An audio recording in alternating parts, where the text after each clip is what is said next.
যত্ন কৰিলে ৰত্ন পোৱা যায় তেনে ক্ষেত্ৰত যোৱাকালি যি ঘোষণা কৰিলে অসম লোকসেৱা আয়োগৰ পৰীক্ষাৰ যি ফলাফল সেই ফলাফলত ৰাজ্যৰ বিভিন্ন প্ৰান্তৰ সমান্তৰালভাৱে বজালিতো দুগৰাকীকৈ কৃতি ছাত্ৰী আচলতে উৎসৱমুখৰ পৰিৱেশে বিৰাজ কৰা পৰিলক্ষিত হৈছে আৰু এই মুহূৰ্তত মই উপস্থিত আছোঁ বজালি জিলাৰ পাটাচাৰকুছি সমষ্টি বৰ্তমান বজালি বিধানসভা সমষ্টিৰ অন্তৰ্গত পূব পিপলাত আৰু এই পূব পিপলাৰ এগৰাকী ছোৱালী মিতালী ডেকা তেখেতে এছিষ্টেণ্ট একাউণ্ট অফিচাৰত যোৱাকালি যি ঘোষণা কৰিলে APSCৰ পৰীক্ষা এই পৰীক্ষাত তেখেতে সুখ্যাতিৰে উত্তীৰ্ণ হোৱা বুলি জানিব পৰা গৈছে আৰু আজিৰ দিনটোত তেখেতৰ বাসগৃহত এই অঞ্চলৰে বিভিন্নজন গুণমুগ্ধই ইয়াত উপস্থিত হৈছে আৰু তেখেতসকলে এইগৰাকী ছোৱালীক কিছু মৰম দিয়াৰ কাৰণে আজি তেখেতৰ বাসগৃহত উপস্থিত হৈছে আৰু পোনপ্ৰথমে মিতালী ডেকা যিহেতু উপস্থিত আছে তেখেতৰ পৰা জানিব বিচাৰিম কি ক'বা তোমাৰ এই সফলতাক আচলতে কাক আগত ৰাখি তুমি পঢ়া শুনা কৰিছিলা আৰু এই যি ৰিজাল্ট পাইছা কি ক'বা? হয়, ৰিজাল্টটো পাই মই খুবেই সুখী হৈছোঁ আৰু মই ইয়াৰে কাৰণে প্ৰথম শ্ৰেয় দিব খুজিম ভগৱানক, তাৰে পিছতেই মোৰ পৰিয়ালটোক, মোৰ মা দেউতাক, মোৰ বাইদেউসকলক আৰু মোৰ গাঁওবাসী মোৰ লগত আছে, মই তাৰে কাৰণে খুবেই সুখী হৈছোঁ আৰু মই ভাবোঁ যে যেতিয়া কষ্ট কৰা যায় মনোবল ঠিকে ৰখা যায় তেতিয়াহ'লে সফল হ'ব পাৰি।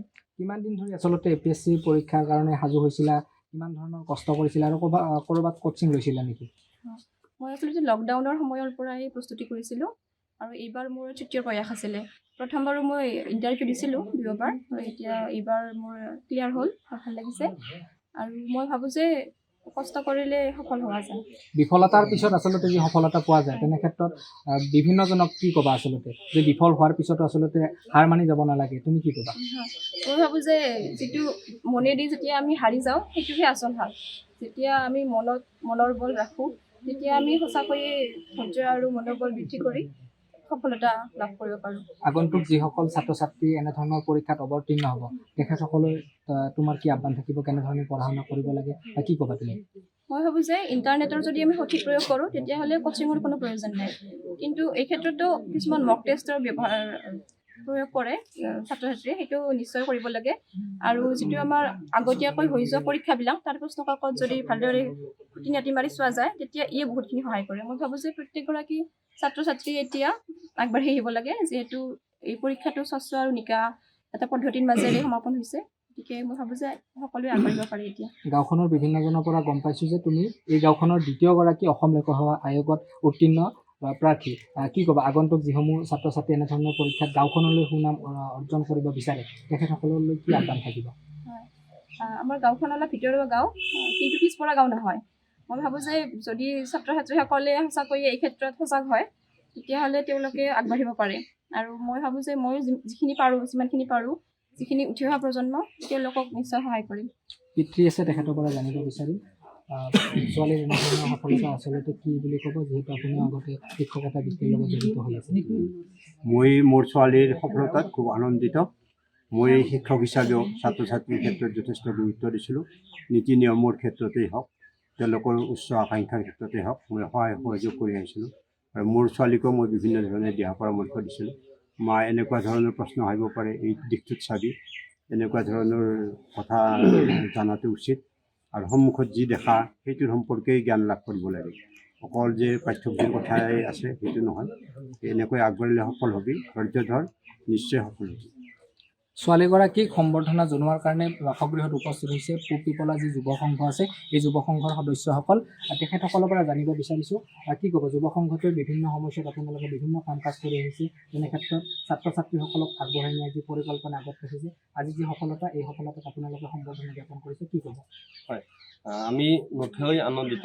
আমি পূব পিপলা গোটেই গাঁওবাসী, গোটেই সমাজ আৰু লগতে আমি পূব পিপলা যুৱ সংঘৰ তৰফৰ পৰা তেখেতক আমি সম্বৰ্ধনা জনাইছোঁ। গোটেই পৰিয়ালকে আমাৰ ফালৰ পৰা আমি হিয়া ভৰা আন্তৰিক শুভেচ্ছা জনাইছোঁ। আকৌ নতুন প্ৰজন্ম উঠি আহক, যুৱ সংঘৰ আমাৰ এটা আদৰ্শ হ'ল নতুন প্ৰজন্ম উঠি আহক, আৰু এনেকৈ নতুন আমাৰ নতুন গাঁৱৰ পৰা আকৌ এনেকুৱা এছিষ্টেণ্ট একাউণ্টছ অফিচাৰ আকৌ হওক, আকৌ APSCত আকৌ নতুন প্ৰজন্ম উঠি আহক, এই কামনা, তাৰ কাৰণে আমি তেখেতক সম্বৰ্ধনা জনাইছোঁ। আৰু আমাৰ আহি থকা সোণালী জয়ন্তী বৰ্ষ, এইবাৰ অহা সোণালী জয়ন্তী বৰ্ষ হয়, তো তাৰে কাৰণে আমি সমূহ গাঁওবাসীৰ পৰা আমি গোটেই সমাজক আমি আমাৰ ফালৰ পৰা এটা আন্তৰিক শুভেচ্ছা আৰু আমাৰ গৌৰৱ অনুভৱ কৰিছোঁ গোটেইখিনি। যুৱ সংঘৰ আন এগৰাকী সদস্য আছে, আপোনাৰ পৰা জানিব বিচাৰিছোঁ যে কোৱা হয় বজালী শিক্ষানগৰী বুলি, এনে শিক্ষানগৰীত আচলতে মেট্ৰিক পৰীক্ষাকে আদি কৰি বিভিন্ন পৰীক্ষাত আচলতে সুখ্যাতি অৰ্জন কৰিবলৈ দেখিবলৈ পোৱা যায়, আজিও তাৰ ব্যতিক্ৰম নহয়, কি ক'বা? নমস্কাৰ, প্ৰথমে আপোনালোকক ধন্যবাদ জনাইছোঁ উপস্থিত হোৱাৰ বাবে।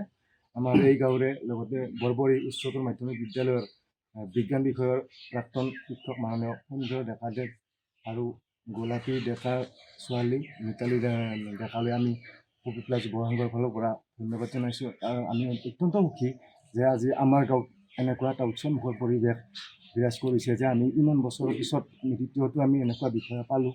আমি আচলতে যোৱাকালিৰ পৰাই অত্যন্ত আমি উৎসাহী হৈ আছোঁ। আৰু আমাৰ যদিও আমাৰ গাঁওখন আচলতে ভিতৰুৱা বুলি ক'লে কি ভিতৰুৱা পিছপৰা নহয়, আমি পিছপৰা এইকাৰণে নহয়, ইয়াত শিক্ষিত মানুহ যথেষ্টখিনি আছে। আৰু আমি পপিপলা যুৱ সংঘৰ ফালৰ পৰা আমি এইখিনিয়ে কৈ আহোঁ বাৰে বাৰে যে আৰু এওঁ প্ৰেৰণা এওঁ আহিল মানে ইয়াৰ পিছত আৰু বহুত আহি থাকিব।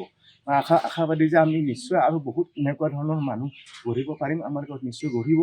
আমি অত্যন্ত সুখী হৈছোঁ।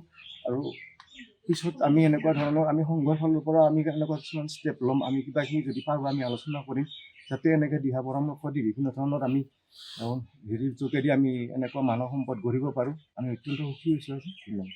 হয়, এনেধৰণে আচলতে যি মিতালী ডেকাৰ যোৱাকালিৰ যি সফলতা, এই সফলতাৰ পিছতে বিভিন্ন প্ৰান্তৰ বজালী অঞ্চলৰ লোকে তেখেতৰ বাসগৃহত উপস্থিত হৈছে আৰু উপস্থিত হৈ তেখেতক শুভেচ্ছা জ্ঞাপন কৰা পৰিলক্ষিত হৈছে। বজালীৰ পৰা মই Pranjal Das, DA News Plus। যিকোনো খবৰৰ বাবে যোগাযোগ কৰক 7099017330 লগতে 7099017110 নম্বৰত।